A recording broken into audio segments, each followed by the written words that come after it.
नमस्कार। दिन भर की हर बड़ी खबर से आपको करने खबरदार, मैं हूं श्वेता सिंह।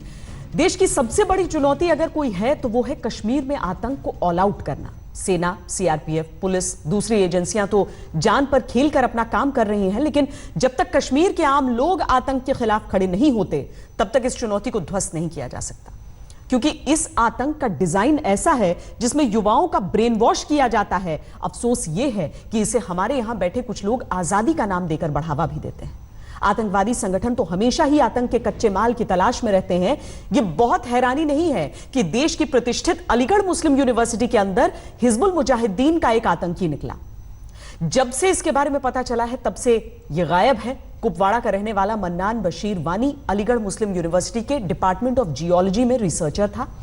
अब से इसकी हथियार के साथ फोटो सोशल मीडिया में सामने आई, तब से इसका कुछ पता नहीं चल रहा है। बताया जा रहा है कि 26 साल का मन्नान बशीर वानी हिजबुल मुजाहिदीन का आतंकवादी बन गया है। सुरक्षा एजेंसियों और यूपी एटीएस ने आज अलीगढ़ मुस्लिम यूनिवर्सिटी में मन्नान के हॉस्टल में छापा मारा। यूनिवर्सिटी का कहना है कि उसे कुछ पता ही नहीं था कि मन्नान वानी कौन सी गतिविधियों में लिप्त था। यूनिवर्सिटी ने फिलहाल इसे सस्पेंड कर दिया है, लेकिन यह कहां गायब हो गया इसके बारे में 2 जनवरी से अब तक पता नहीं चल पाया है।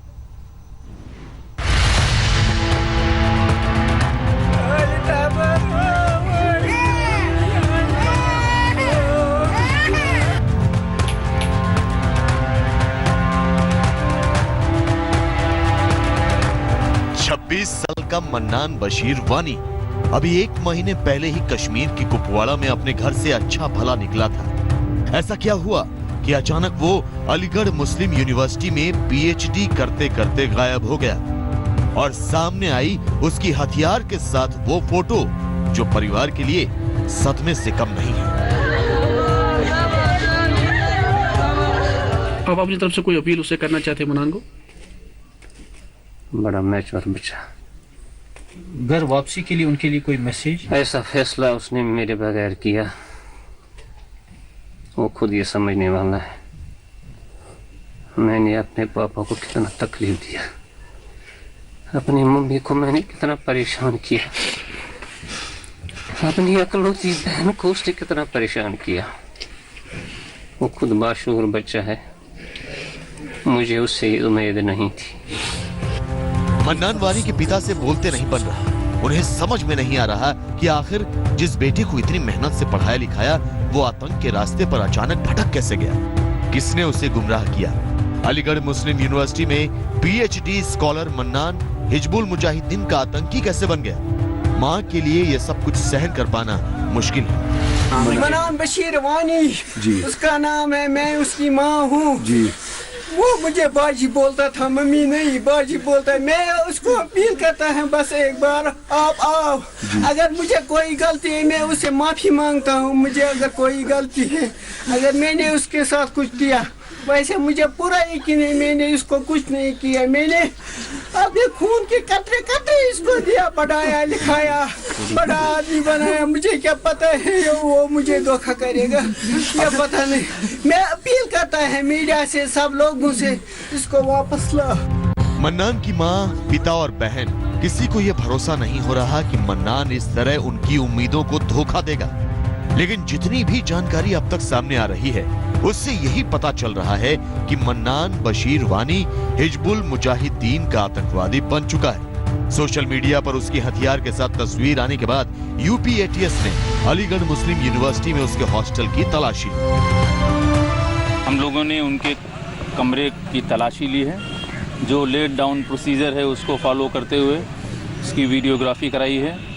उसमें जो लिटरेचर हमें मिला है, हमने उसको मजिस्ट्रेट के सामने इन्वेंट्री बना के उसको सील कराया है और जाके हम उसे देखेंगे। नहीं, एलआईयू को कोई खबर ही नहीं थी। एलआईयू को कैसी जांच हो जाएगी? 2 तारीख तक तो डिपार्टमेंट आ रहा था, वो कोई ऐसी खबर नहीं थी कि वो ऐसी गतिविधियों में शामिल था।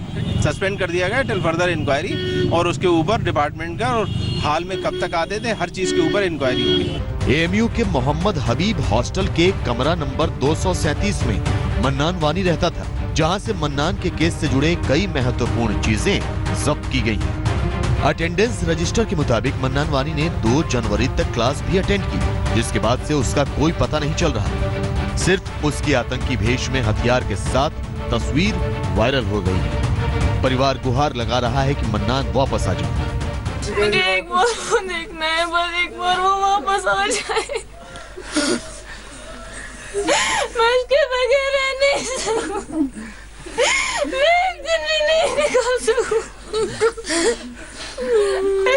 उसने मैं किसके ऊपर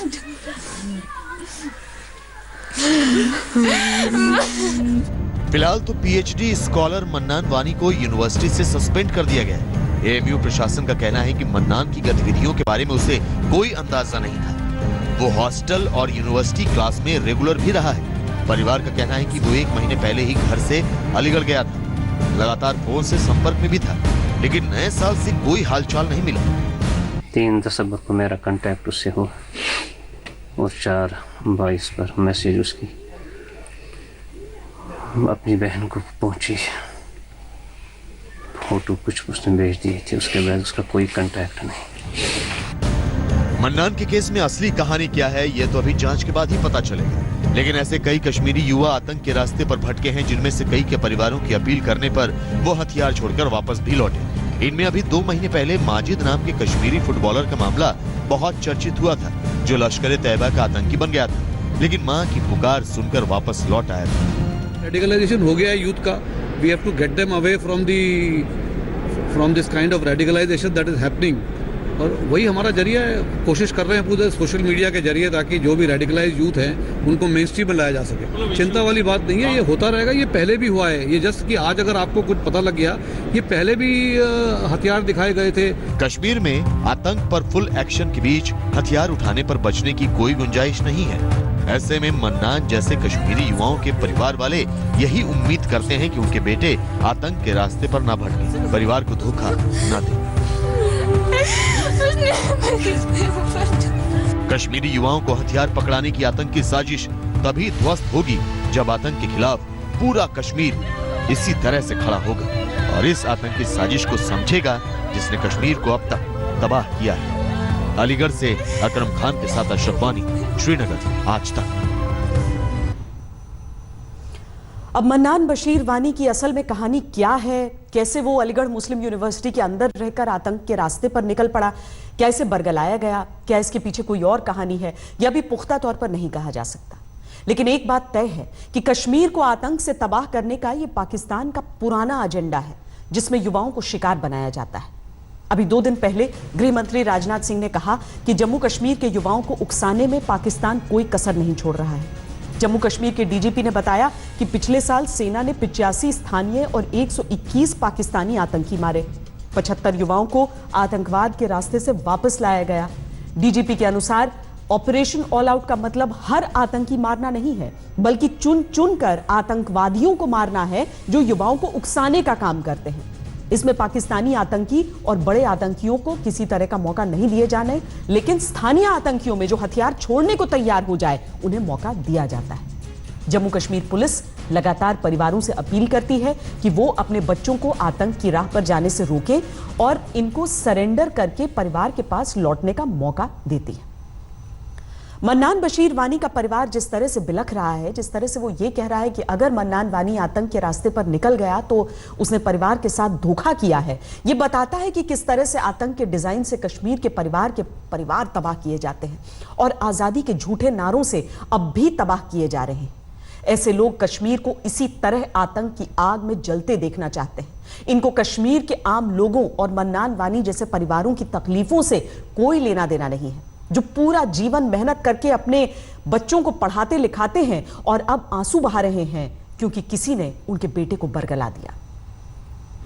इसीलिए प्लान धमकी तो मारूंगा अलबत्त इलेक्शन फार्म भर पंचायत इलेक्शन तमिस शुर ग घर स्कूल गर पे स्ट्रांग एसिड सल्फ्यूरिक एसिड या hydrochloride acid pure acid concentrated तमिस त्रा कतरे 3-4 तमिस गई गाश गन। ये हिजबुल मुजाहिदीन के आतंकवादी रियाज नाइगू और समीर टाइगर के बीच टेप हुई वो बातचीत है जिसमें ये आतंकी कश्मीरियों को तेजाब से अंधा कर देने की धमकी दे रहे हैं ताकि पंचायत चुनाव के लिए लोगों को डराया धमकाया जा सके। इसी आतंकी डिजाइन से कश्मीर के आम लोगों को धमकाया जाता है ताकि वो आतंकवादियों के खिलाफ बोल न सके। हिजबुल के आतंकी रियाज नायकू ने कहा कि 28 साल से धमकियों और हत्या के बावजूद पंचायत चुनाव लड़ने से लोगों को रोक नहीं सके। हत्या होने पर परिवार वालों को 5 लाख रुपए और नौकरी का मुआवजा मिल जाता है, लेकिन इस बार हत्या नहीं, तेजाब से अंधा कर देंगे। ऐसा इसलिए ताकि तेजाब से आंखें फोड़ देने पर परिवार वालों के लिए वो व्यक्ति बोझ हो जाएगा, मुआवजे के बारे में नहीं सोचेगा। ऐसे क्रूर और कायर आतंकवादी कश्मीर के आम लोगों पर आतंक का राज चलाते हैं और आजादी के नाम पर कश्मीर में बैठे पाकिस्तानी एजेंट इन आतंकवादियों की हिमायत करते हैं। जम्मू कश्मीर सरकार ने पिछले महीने ही ऐलान किया था कि 15 फरवरी से पंचायत चुनाव होंगे। पंचायत चुनाव न होने देने के लिए अब आतंकी तेजाब से हमले करने की धमकियां दे रहे हैं। पाकिस्तानी आतंकवादी बौखलाहट में हैं और पंचायतों के चुनावों को लेकर जिस तरीके की डेस्पिरेशन और फ्रस्ट्रेशन इन आतंकियों में है वो समझी जा सकती है। और ये आतंकियों की जो गीदड़ भपकी है, इससे कोई डरने वाला नहीं है। आतंक की दहशत बनाकर इन आतंकवादियों और उनसे हमदर्दी जताने वाले पाकिस्तानी एजेंटों ने बरसों से कश्मीर को तबाह किया है।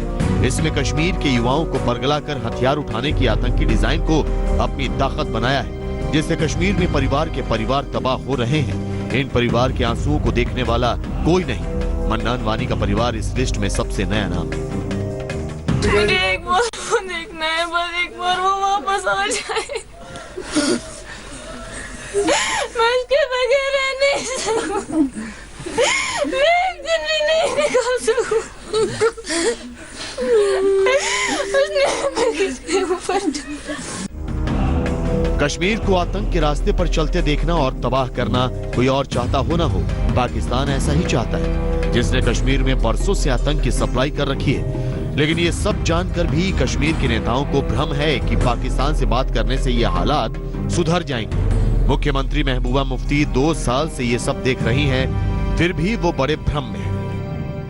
मैं उनको भी कहती हूँ, इनको भी कहती हूँ कि जम्मू कश्मीर में अमन के लिए, बरसगीर में अमन के लिए हिंद पाक दोस्ती जरूरी है, इसके बगैर कोई चारा नहीं। महबूबा मुफ्ती की अपनी मजबूरियां होंगी, लेकिन दूसरे नेताओं की क्या मजबूरी? जब देश के गृह मंत्री के पद पर रहे पी चिदम्बरम ये सार्वजनिक तौर पर मान रहे हैं कि कश्मीर का विलय लंबे वक्त से चल रहा विवाद है और कश्मीर का जबरन बंटवारा किया गया, तो फिर वो लोग तो कहेंगे ही जिन्होंने इसे भारत के खिलाफ एजेंडा बना रखा है। 7-7, 8-8 ट्वीट करने और भाषा अलगाववाद की। और सच पूछिए तो जो आज जम्मू कश्मीर में स्थिति है, ये चिदम्बरम जी के राजनीतिक दल के द्वारा उन्हीं की कुरीतियों, उन्हीं की गलतियों, उन्हीं के गलत तजुर्बात और उन्हीं के गलत प्रयोगों का नतीजा है। ताकत के इस्तेमाल के बावजूद आप हालात को काबू करने में नाकाम है, तो इसमें कौन सी गलत बात है? तो उनकी चीफ मिनिस्टर क्या प्रो पाकिस्तान है? और अगर वो प्रो पाकिस्तान है तो फिर उनके साथ सरकार चलाने का क्या मतलब है?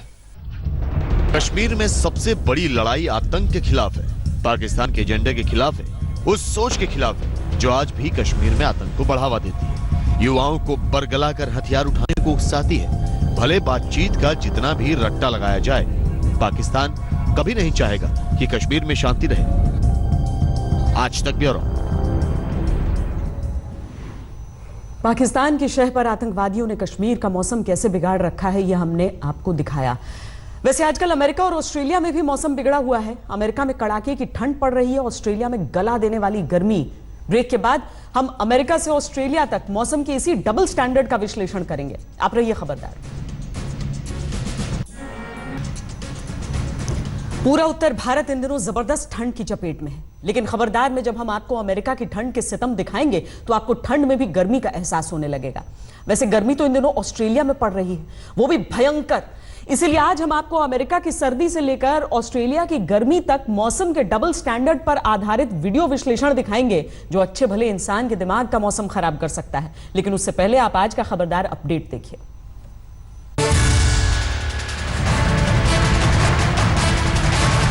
कुलभूषण जाधव के परिवार से पाकिस्तान की बदसलूकी के विरोध में अमेरिका में पाकिस्तान के दूतावास के बाहर प्रदर्शन हुआ। भारतीय, अमेरिकी और बलोच नेताओं ने चप्पल चोर पाकिस्तान के बैनर और पोस्टर लेकर नारेबाजी की। चप्पल चोर पाकिस्तान, चप्पल चोर पाकिस्तान।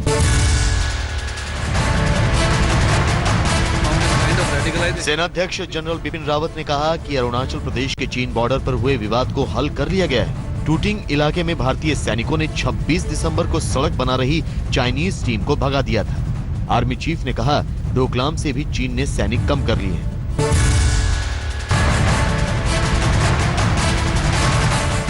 कांग्रेस अध्यक्ष बनने के बाद पहली बार राहुल गांधी किसी विदेश यात्रा पर बहरीन पहुंचे। कांग्रेस के ट्विटर हैंडल से राहुल गांधी का एयरपोर्ट पर स्वागत होते वीडियो जारी किया गया। राहुल गांधी बहरीन के प्रिंस और बहरीन में रहने वाले भारतीयों से भी मिले।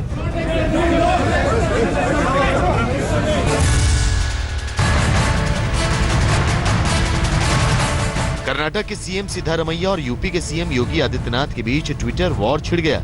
सिद्धारमैया ने योगी को कर्नाटक से सीखने को कहा तो योगी ने कर्नाटक में किसान आत्महत्या की याद दिला दी। योगी 2 बार कर्नाटक जा चुके हैं और हिंदुत्व के मुद्दे पर सिद्धारमैया को घेरा।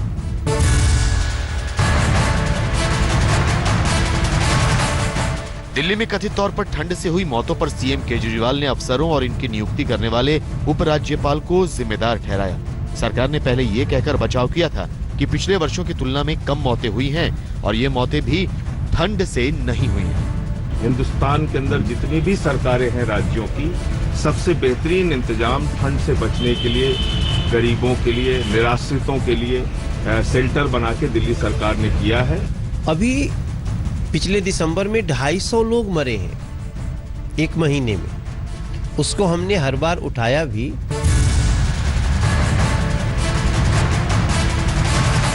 दिल्ली में आम आदमी पार्टी के तीनों राज्यसभा उम्मीदवार निर्विरोध चुन लिए गए हैं। संजय सिंह, एनडी गुप्ता और सुशील गुप्ता को पार्टी ने सम्मानित किया।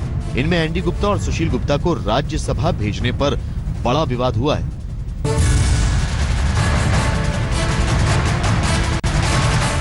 यूपी में सुल्तानपुर, गोंडा, रामपुर, बरेली और लखीमपुर खीरी से 3 तलाक के नए केस सामने आए हैं। बरेली में मुस्लिम पत्नी ने मारपीट के बाद तलाक देकर घर से निकालने का आरोप लगाया। लखीमपुर खीरी में 6 महीने पहले हुई शादी दहेज न मिलने की वजह से 3 तलाक से तोड़ दी। कितने मर्तबा बोला आपने तलाक? 3। हाँ, तब मैं हाँ मारता था।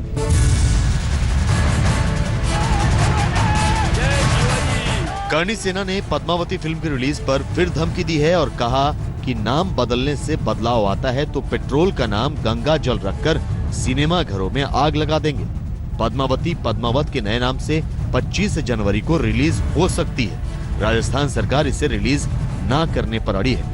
मैं सोचता हूँ राजस्थान में हमने मुख्यमंत्री जी ने बहुत समय पहले ही केंद्र की सरकार को भी लिख दिया, हम सबको भी दिया, उन्होंने राजस्थान में ये फिल्म नहीं चलेगी। डबल स्टैंडर्ड्स पर सिर्फ हम इंसानों का कॉपीराइट नहीं है, मौसम भी डबल स्टैंडर्ड वाला होता है। और खबरदार में अब हम अमेरिका से लेकर ऑस्ट्रेलिया तक मौसम के डबल स्टैंडर्ड का वीडियो विश्लेषण करेंगे। अपनी टीवी स्क्रीन पर आप 2 तस्वीरें देख रहे हैं। एक तस्वीर में बर्फ के गोले हैं, दूसरी तस्वीर में आग के शोले हैं। एक तस्वीर अमेरिका की है जहां ठंड ने सारे रिकॉर्ड जमा दिए हैं, दूसरी तस्वीर ऑस्ट्रेलिया की है जहां गर्मी ने पिछले 79 साल के सारे रिकॉर्ड पिघला दिए हैं। पहली तस्वीर में न्यूयॉर्क, शिकागो समेत अमेरिका के बड़े शहर डीप फ्रीजर में तब्दील हो गए हैं और दूसरी तस्वीर ऑस्ट्रेलिया की है जहां गर्मी के कारण जंगलों में आग भड़क गई है। पहली तस्वीर नॉर्थ अमेरिका की है जहां नदियां और झीलें बर्फ बन गई हैं। दूसरी तस्वीर ऑस्ट्रेलिया के सिडनी की जहां पड़ रही भीषण गर्मी ने सड़कों तक को पिघला दिया। अमेरिका में हड्डियां गला देने वाली ठंड, ऑस्ट्रेलिया में त्वचा जला देने वाली गर्मी। डबल स्टैंडर्ड पर उतारू मौसम की बेईमानी से कैसे अमेरिका जमा जा रहा है, पहले आपको यह दिखाते हैं।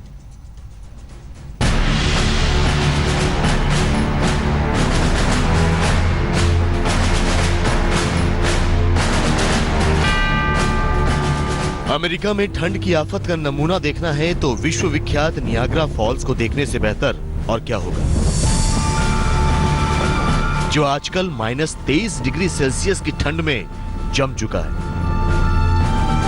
ठंड में जमे नियाग्रा फॉल्स की खूबसूरती भी देखने लायक है, इसीलिए उसे देखने आने वालों की भी कोई कमी नहीं।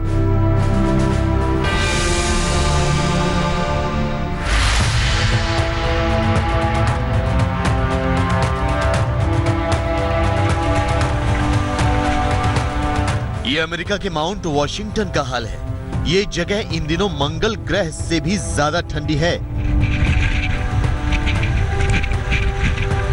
यहाँ का टेम्परेचर -73 डिग्री सेल्सियस तक गिरने की संभावना है।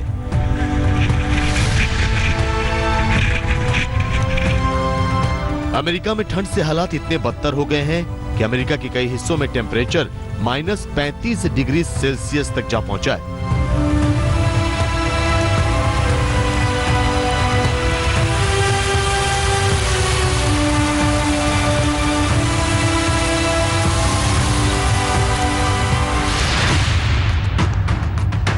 नदियों में बर्फ तैर रही है।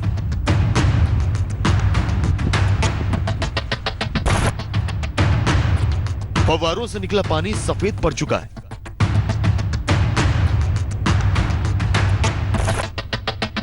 कहीं कहीं तो समंदर का पानी भी बर्फ बनने लगा है। अमेरिका की नेशनल वेदर सर्विस ने कहा है कि 133 साल बाद अमेरिका में इतनी भीषण ठंड पड़ रही है।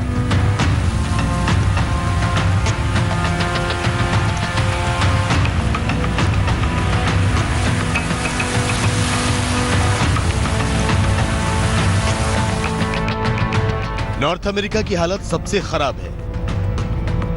न्यूयॉर्क में तापमान -10 से -20 डिग्री सेल्सियस तक पहुंच गया है।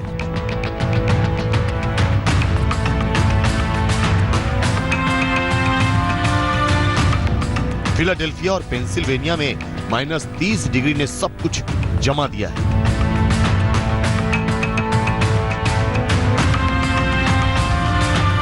शिकागो में तो -50 डिग्री की ठंड पड़ रही है।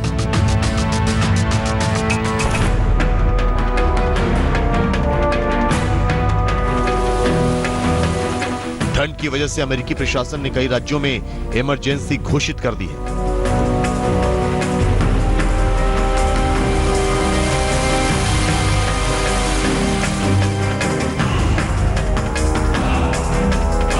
एयरपोर्ट्स पर हवाई जहाज बर्फ से ढके हैं। यात्री एयरपोर्ट्स पर फंसे हैं। हजारों उड़ानें रद्द हो चुकी हैं।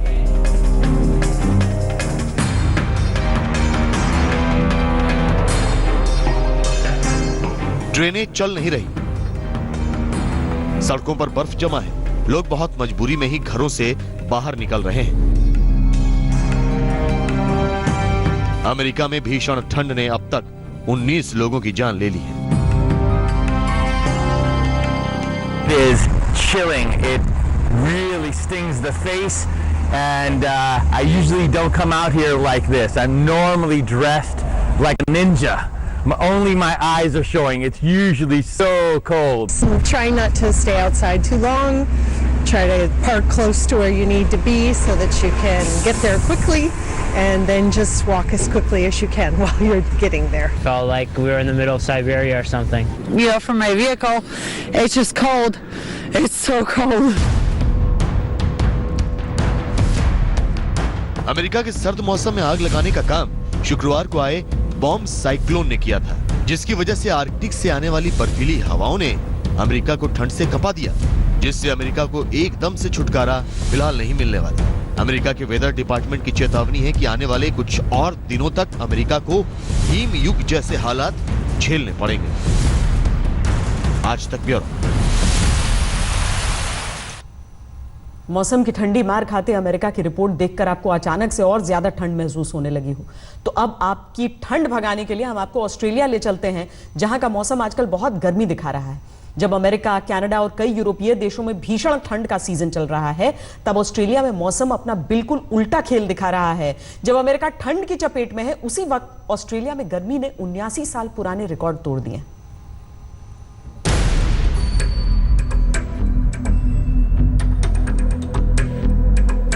ये मौसम की इंटरनेशनल बेईमानी है, जो अमेरिका में लोग ठंड से कांप रहे हैं और ऑस्ट्रेलिया में लोग गर्मी से झुलस रहे हैं।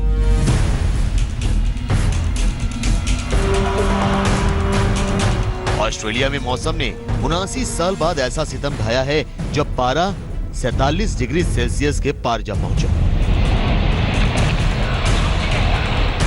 रविवार को सिडनी के बाहरी इलाके पेनरिथ का तापमान 47.8 डिग्री सेल्सियस तक जा पहुंचा, जो इस वक्त दुनिया की सबसे गर्म जगह बन गया है। ऑस्ट्रेलिया के लोगों को गर्मी ने इतना बेचैन किया हुआ है कि सिडनी के समंदर किनारे लोगों की भीड़ से भरे पड़े हैं।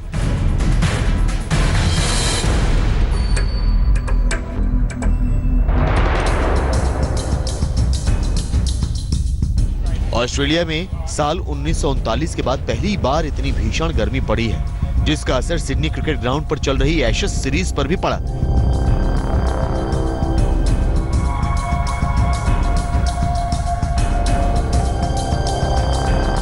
ऑस्ट्रेलिया और इंग्लैंड की टीमों के लिए 50 डिग्री को टच करते तापमान में खेलना मुश्किल हो गया। ऑस्ट्रेलिया में गर्मी की वजह से सड़कें पिघलकर उखड़ने लगी हैं। ये ऑस्ट्रेलिया के दक्षिण पूर्वी राज्य विक्टोरिया में 10 किलोमीटर लंबे हाईवे की तस्वीरें हैं जो गर्मी से पिघल रही हैं।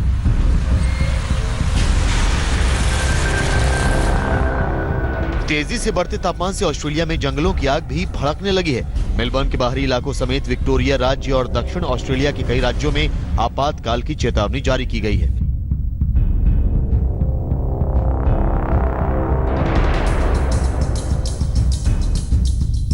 ऑस्ट्रेलिया अमूमन इतनी भीषण गर्मी के लिए जाना नहीं जाता, लेकिन जानकार मानते हैं कि जलवायु परिवर्तन के चलते ऑस्ट्रेलिया को अभी और बुरे हालात का सामना करना पड़ सकता है। मौसम विशेषज्ञों के मुताबिक दिसंबर 2016 से फरवरी 2017 के बीच पूरे ऑस्ट्रेलिया में मौसम संबंधी 200 से ज्यादा रिकॉर्ड टूट चुके हैं। 2015 में एक स्टडी का नतीजा निकला कि साल 2000 से 2014 के दौरान ऑस्ट्रेलिया में 12 बार गर्मी ने रिकॉर्ड तोड़ा। एक और स्टडी में यह चेतावनी दी गई कि साल 2040 तक सिडनी और मेलबर्न जैसे ऑस्ट्रेलियाई शहरों का तापमान 50 डिग्री सेल्सियस तक पहुंच सकता है। लेकिन सिर्फ ऑस्ट्रेलिया ही क्यों, पूरी दुनिया के लिए मौसम की वार्निंग है जो लगातार अपना रंग बदल रहा है। कहीं भीषण गर्मी पड़ रही है और कहीं भीषण ठंड। वैसे जानकारों की माने तो ये मौसम बेईमान नहीं हुआ है, बल्कि हम इंसान ही कुदरत से बेईमानी पर उतर आए हैं, जिसके नतीजे अब दिखने शुरू हो चुके हैं। आज तक ब्यूरो। अमेरिका में इतनी ठंड और ऑस्ट्रेलिया में इतनी ठंडी, ये मौसम के डबल स्टैंडर्ड्स हैं, लेकिन वैज्ञानिकों का कहना है कि इसमें घबराने वाली कोई बात नहीं है। घबराने वाली बात तो ये है कि ठंड हो या गर्मी, जिस तरह से मौसम अपने चरम पर पहुंच जाता है, और ऐसा हम इंसानों की उस गलती का नतीजा है जो हम जानते बूझते करते आए और अभी भी कर रहे हैं। और अपनी इस गलती की कीमत हम इंसानों को अपनी जान देकर चुकानी पड़ सकती है। यूनिवर्सिटी ऑफ वॉशिंगटन ने अपनी एक स्टडी में नतीजा निकाला है कि जलवायु परिवर्तन और ग्लोबल वार्मिंग के कारण इस सदी के अंत तक दुनिया ऐसे मोड़ पर पहुंच जाएगी जहां सुधार की सारी गुंजाइश खत्म हो जाएंगी। स्टडी के अनुसार कार्बन गैस के उत्सर्जन को घटना की दुनिया चाहे जितनी घटाने की जितनी कोशिश कर ले, लेकिन 90% संभावना यही है कि इस सदी के अंत तक धरती का तापमान 2 डिग्री सेल्सियस बढ़कर 4.9 डिग्री सेल्सियस हो जाएगा। वैज्ञानिकों का कहना है कि अगर धरती का तापमान 2 डिग्री सेल्सियस बढ़ गया तो धरती का 1/4 हिस्सा सूख जाएगा। ऐसा होने की स्थिति में पृथ्वी पर सूखा और जंगलों में आग लगने की घटनाएं बढ़ सकती हैं। हालांकि स्टडी में यह भी कहा गया है कि अगर कार्बन उत्सर्जन को कम करके धरती का तापमान 1.5 डिग्री सेल्सियस तक रोक लिया गया तो धरती को ग्लोबल वार्मिंग के असर से काफी हद तक बचाया जा सकता है। इसीलिए आपको लगता है कि मौसम आपकी कुछ ज्यादा ही हवा खराब कर रहा है तो जरा फिर से सोचिए, क्योंकि बेईमान मौसम नहीं हुआ, बल्कि अपनी धरती का मौसम खराब करने के लिए हम इंसान खुद जिम्मेदार हैं। और अगर ऐसा चलता रहा तो कुदरत अपना बदला जरूर लेगी। मौसम वैज्ञानिकों की माने तो प्रकृति ने इंसानों से बदला लेना शुरू कर दिया है, जिसके असर का अंदाजा आपको हम दिखा चुके हैं। वक्त एक ब्रेक का है, आप रहिए खबरदार। हवाई जहाज में एयर होस्टेस यात्रियों की सुविधाओं का ख्याल रखने के लिए होती हैं, लेकिन डायरेक्टरेट ऑफ रेवेन्यू इंटेलिजेंस यानी DRI ने जेट एयरवेज की एक एयर होस्टेस को गिरफ्तार किया है जो हवाला कारोबारियों को उनका पैसा विदेश में ट्रांसफर करने की सुविधा दे रही थी। जेट एयरवेज की आरोपी एयर होस्टेस पर हवाला नेटवर्क के जरिए विदेशी करेंसी को देश से बाहर ले जाने का आरोप है। 25 साल की एयर होस्टेस से 3.5 करोड़ रुपए की कीमत के डॉलर बरामद किए गए हैं। जानकारी के अनुसार आरोपी एयर होस्टेस पिछले 2 महीने से लगातार फ्लाइट से पैसे भेज रही है। बताया जा रहा है कि वो हवाला के जरिए जितना पैसा विदेश भेजती थी उसका आधा बतौर कमीशन अपने पास रखती थी। आरोपी एयर होस्टेस को सोमवार सुबह गिरफ्तार किया गया और उससे पूछताछ के आधार पर हवाला नेटवर्क के कई ठिकानों पर छापेमारी चल रही है। 80,000 कितना है madam? $80,000 That's all? Please open all कितना दिया था आपको उधर? इधर देखिए जरा, कितना दिया था उनको? मुझे ऑर्डर वगैरह का नहीं मालूम नहीं कितना है टोटल। सारे डॉलर्स हैं कि कोई और करेंसी भी?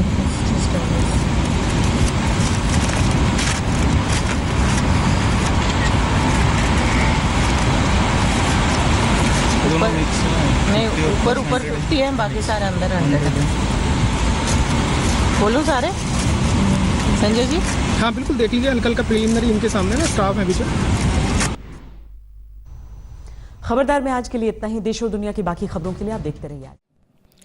लेटेस्ट खबरों के लिए यूं ही देखते रहिए आज तक, और इस वीडियो के पसंद आने पर लाइक, शेयर एंड सब्सक्राइब करना ना भूलें।